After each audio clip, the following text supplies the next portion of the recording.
Focus sur l'artiste Alex Verst qui, pour l'exposition Code is Law, a choisi une première itération de son œuvre Sisyphean Game, faisant partie d'un groupe d'installation appelé Ad Hominem. Le titre de ces ouvrages fait clairement référence à Sisyphe, un roi de la mythologie grecque. Il a été puni pour son arrogance et sa fourberie en étant obligé de faire rouler un immense rocher sur une colline pour qu'il redescende à chaque fois qu'il s'approchait du sommet, répétant cette punition pour l'éternité.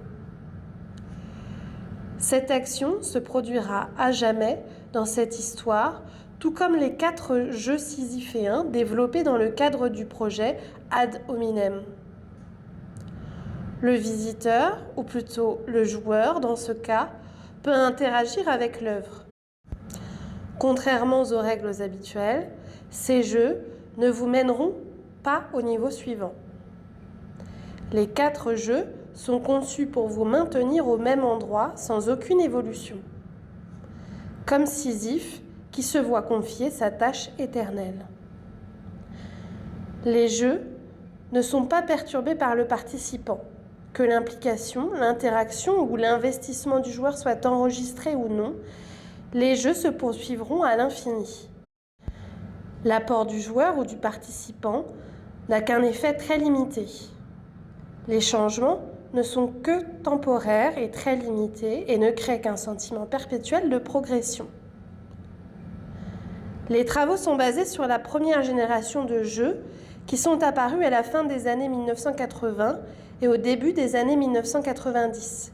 Plus précisément, ces jeux sont de nouvelles versions de 4 classiques. Zaxxon, Doom, Dig Dug et Mario Bros. On peut considérer qu'il s'agit d'un autre cycle de Sisyphe, d'un remake ou d'une reprise de quelque chose qui a déjà été fait auparavant.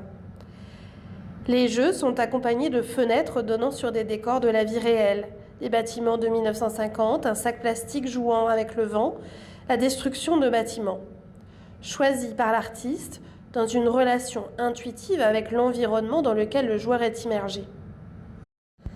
Cette installation est le point de départ d'une exposition tout d'abord programmée en Corée qui inclura le portrait des 4 personnages aperçus dans les jeux comme des porte-paroles de visions utopistes spécifiques et qui se réuniront autour du joueur dans une énième installation qui, en contre-pied des jeux sisyphéens, verront le joueur comme l'introduction du changement au cœur de l'interaction.